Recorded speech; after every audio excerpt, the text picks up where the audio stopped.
Welcome to this very special edition of the KJ Masterclass Live, the show which ensures that you profit from your time spent here with experts, either through their industry insights, information, or simply learning from them.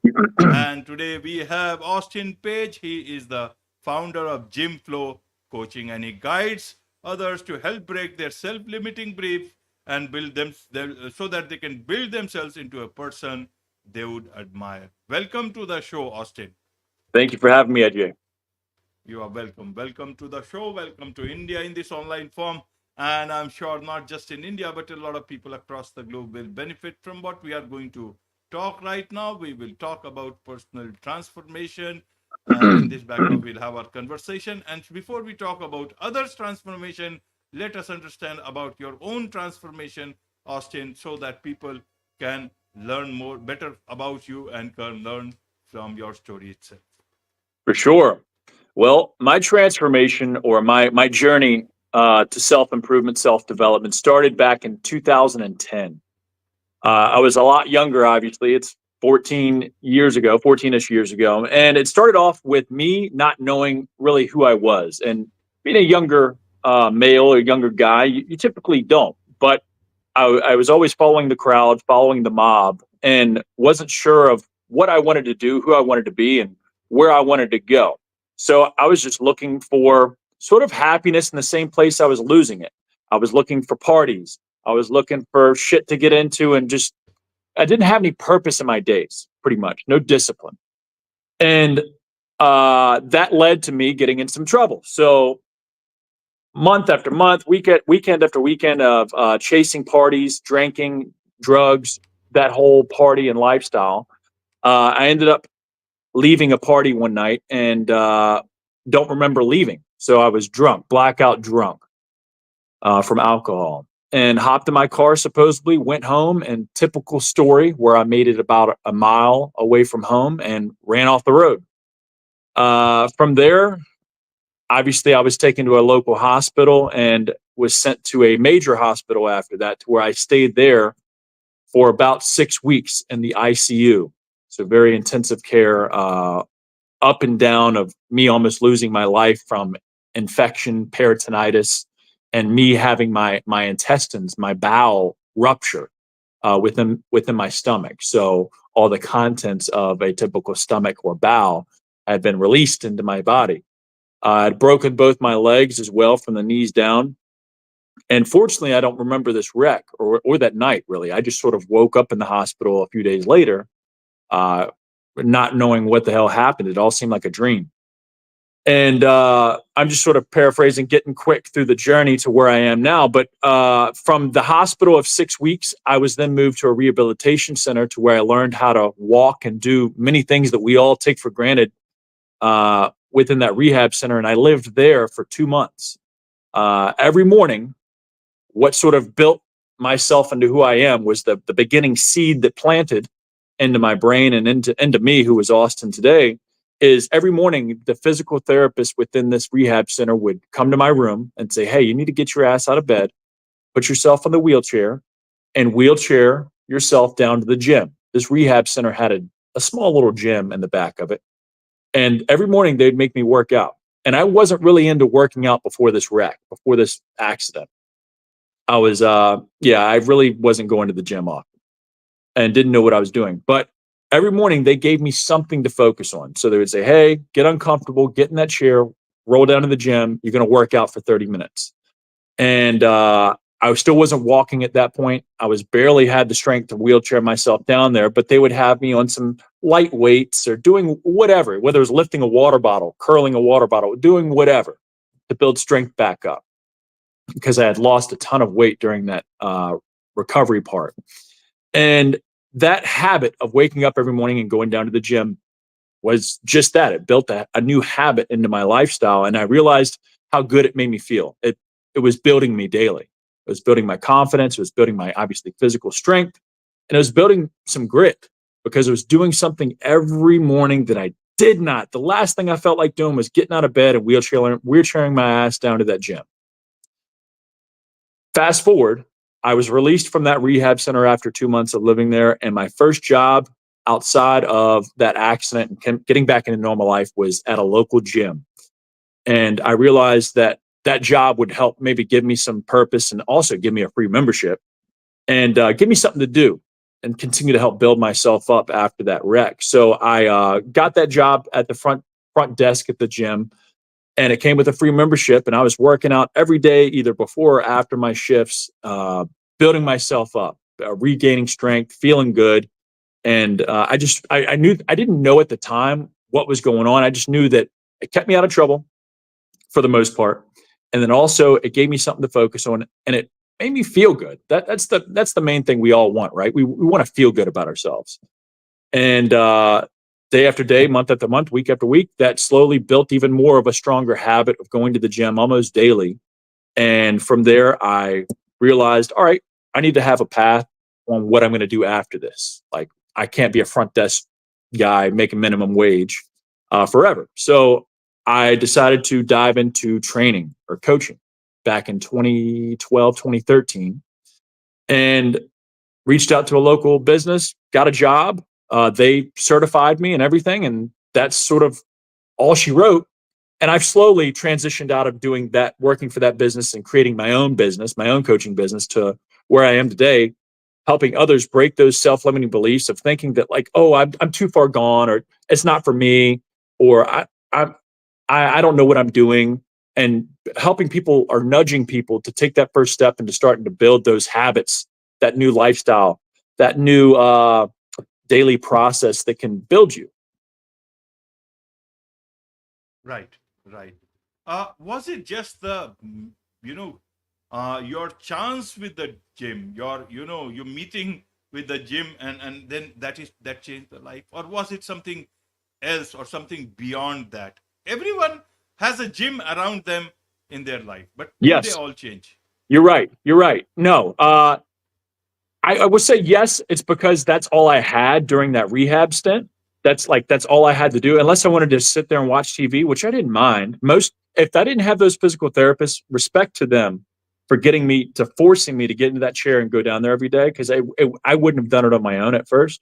But that's all I had. It's almost like, not relating it to prison. It's definitely not prison, but I had my own little tiny room, and like all I had was time, whether I watch TV or go to the gym. So I don't know. Most days I decide to go to the gym for a little bit, but I think deep down, what has lit the fire, or that little seed, also was that I didn't like who I was, and that was probably the reason why I got into that accident, is because I was like I mentioned before, I was looking for happiness in the same place I was losing it, looking looking for happiness in the drink, looking for happiness in chasing other people's approval and being like the fun guy, the party guy. When maybe that's not truly, which I still enjoy a good time, right? Like I'm not some straight edge. I don't do nothing fun. I still have fun. I enjoy myself. I indulge, but I'm I'm more aware of who I am, what makes me happy, and what sort of builds me. Right? Like a lot of people are self sabotaging themselves, looking for happiness in these vices when they should be looking at these habits or things that can actually build themselves. Create some type of self worth. Right, right. After that, what happened? After this, a particular, you joined that. How did you build up on that? Or is it like you just moved from one particular position and you started your own coaching? Yeah. To be of So value to others, you need to build that value within yourself. How did you do that? for sure. So it definitely started off juvenile, elementary. It started off vanity for me. I wanted to look a certain way. I wanted to feel, it was all about me. Austin, Austin, Austin. And once I got into that training, that first training business, I started to be able to help others. And that was like how my income was based. The more I helped people, the more I got paid. And it was still juvenile. It was still, hey, how much money can I make? And which is okay because it's helping everybody, right? Like that, and money is a real thing. But over time, what started to fuel and keep me engaged with the business of training, coaching, helping people was seeing others get better, and to see that switch, whether it was for them to have a mindset shift of, man, I can do this. Or man, I get to go shopping in my own closet now. I get to wear things that I haven't worn in 10 years. Or man, I'm inspiring my kids to start to lose weight now. Or me and my husband both have started to lose weight. Or I've started to pursue a new career because I feel so much more confident in myself now because I've dropped 30 pounds. You know, what evolved from juvenile and elementary of me and focused on like, hey, I want to look a certain way. I want to be jacked, tan, and juicy to which I still do. Don't get me wrong, but everybody wants to look great.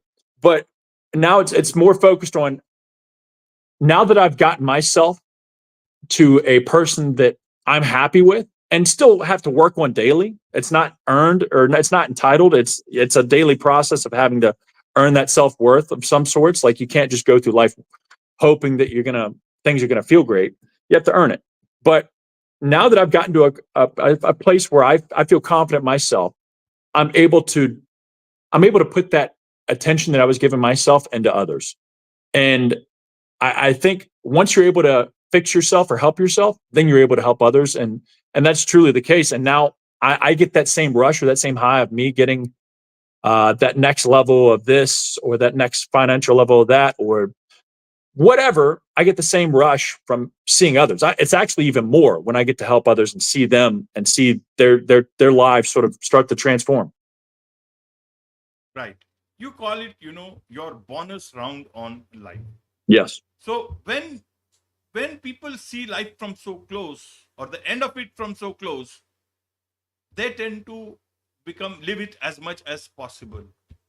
You could have also gone the old way. Why did you choose to be in the new way? Is there any particular purpose behind it, or is it about just being on the right side of things? That's the first time I've kind of been asked. And thinking about it now, I think what I wanted, maybe deep down, it is me being on the right side. I know we all have a conscious and a subconscious, like, and our conscience knows what we should be doing, where we should be going, or where we want to go, the person we want to be. It's like it's the voice of our higher self, and everybody has that voice. It's like the devil versus God or whatever religious thing, or good, the bitch voice versus the boss voice, whatever you want to say. And a lot of people listen to one voice more than the other. And and that's okay, but you need to have awareness eventually of like, all right, which voice am I listening to? And which voice is leading me down the right path? Long term, the where I want to go, or short term emotion, what feels good right now? And for me, I always listen to that short term emotion, that short term voice. What feels good now? What's comfortable? It always knows a story that you'll be willing to buy. The story or the excuse you're willing to buy. It knows exactly what you want to hear. But the other voice tells you your true self, your true path. And I think for me, knowing that like, hey, I need to start getting aligned with who I want to be, where I want to go. And for me to do that, I need to limit my decision making on what feels good short term as much as possible. I'm still human, just like everybody else, though. I bleed red, but get aligned with the long term, the bigger picture, the Austin I want to become. So, I mean, I think that's what drives me still to this day is alignment, and maybe a little bit of I have this imaginary person of proving them wrong. And maybe it's manic, but I think I do have this thing of there's somebody always watching, whoever that may be, and they're hoping that I fail. They're hoping that I go back. They hope that I don't move forward. You're not alone in this. We all keep watching, where Yeah, we yeah, all feel that someone else is watching and we either prove them right or you prove them wrong. But it's all for our betterment, Austin. And yeah. so my question is about mental toughness. What do you think is mental toughness? Is it about the amount of, iron you pump in the gym, or is it beyond that? No, it's deeper than that. It's not even physical. It is mental. Mental toughness isn't physical at all. It can be. You can build mental toughness through physical adversities, but it's any adversity that typically builds some type of grit, fortitude, uh, and confidence within yourself. And these are things. It's following through on your word. Every time that you say you're going to do something, regardless of how you feel, if you can take one step further each day and pushing through the mud, per se, that's building mental toughness. Listening to that boss voice that I mentioned earlier. Every time you take a step backwards or you cut a corner or you say, oh, not today, which it happens, but every time you do that, you're deducting points from your mental toughness. Every time you follow through and you take that step forward, no matter how sticky and thick the mud is, you're adding points to your mental toughness because you're callousing your mind, per se. Right. On this journey of self mastery, what has been your most challenging, aspect of it all? So that anyone else who is watching or listening to can learn from this particular aspect of your life. Yes. Even to this day, from the outside looking in, a lot of my clients, they call me Mr. Perfect, which I'm truly not. It's Which it's you are. taken it's taken years. I mean, I've been doing this for over a decade, and there's a rule that you hear. It's like 10,000 hours, 10 years, whatever. And and I still feel like I'm just getting started, and I haven't even cracked the surface of how deep I can go with self improvement, self development. But I think the thing I struggle with the most, still, personally, is doubt. I still have doubts some days, and I have to break that daily with actionable things that can help build that mental toughness of like, oh, if I can win on these small things, I can win on the big things. But if I keep losing or keep opting out on the small things, I'm only pulling that confidence and that fear in. So what I heard from a mentor of mine a while back, and it still sticks with me, is uh and when it comes to doubt and fears, what if the what ifs is fear based, and even if is faith based. So you get to a point where you've followed through enough on your own word, no matter how small the task or how big it is. You're building that confidence, that grit, to build the even if the biggest storm comes through today, I'm going to still get my shit done. Even if my car breaks down, I'm still going to try and do my best to put one foot in front of the other, or push it forward a little bit today in some aspect, controlling what I can control. And I still have to focus on that daily, and I still have the doubts just like everybody else. So I think to this day, that's my biggest hurdle, is daily doubt. But the way you're able to break that is by doing focusing on the things you can control. I think is the simplest way to put it. You can focus on what you react to, how you react. You can focus on what you put into your body. You can focus on what you do with your body, and you can focus on how you show up. Those things are like what you can physically and it doesn't matter what Tom, Dick, and Harry over there are doing and what they say or whatever. We can take a breath and say, all right, we can focus on these things, and at least at the end of the day, if it's all gone to shit, we still got something done for ourselves. Absolutely, absolutely. And talking of doubts, uh, what are the most common, self-limiting beliefs you get from people in your coaching? And with all these doubts every day that you tackle, how do you help them tackle their own self-limiting beliefs? I think the most common thing I hear as of lately that just popped in my head is time. I don't have time. And taking a step back, if you think about it, we all have life, right? Most of us, we either have family, some have kids, spouses, jobs, careers. We all have the aches and pains. We all have, I don't know, typically taxes or some bills of some sort that are guaranteed. They're gonna have, like, you just have to do it. And if that's the case, we need to make time. So I think one thing that, or at least an actionable task I can give the listeners, is we all know what tomorrow is going to be like for the most part. We all typically have a schedule. Hey, I'm going to go into work at 9 a.m. I get off at 5 p.m. Okay, so those hours are already accounted for. Let me backwards plan tomorrow. Okay, let me get up at 6 or 6:30 a.m.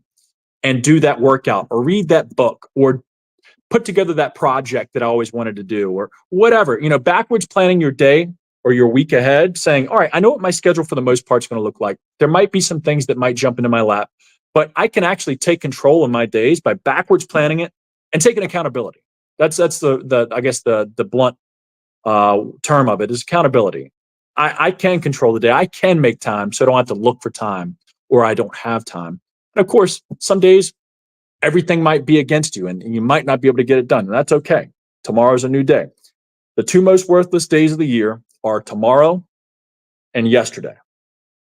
Because yesterday we can't change and tomorrow we can't do anything unless we win it today or focus on today. So that's what I would say the biggest self-limiting belief is time. And they'll fight me tooth and nail to the death. But once we actually start to sit down and we break it down hour by hour, some people just don't realize that they can. A lot of time ends up opening up within their day. Absolutely, absolutely. There is much to learn from you, Austin, about all Thank you. these things, and I'm sure a lot of people would want to understand more, learn more from you, about your coaching, be your client. What's the best way for them to do so? Well, I have a website that is www.gymflocoaching.com. And with GymFlow, it's no W. So GYMFLO coaching.com. But I'm super active on Instagram. I post daily throughout my stories and I post every day on my profile. And I typically talk and converse with a lot of people within DMs. So I'm always dropping up question boxes and just showing my daily process and what works for me. So if you're looking or interested, holler at me on Instagram, give me a follow, and we can talk. Let me know what you're struggling with. Wonderful. With this, it's a wrap on this very special edition of the KJ Masterclass Live. Thank you so much indeed for Thank you, joining AJ. us.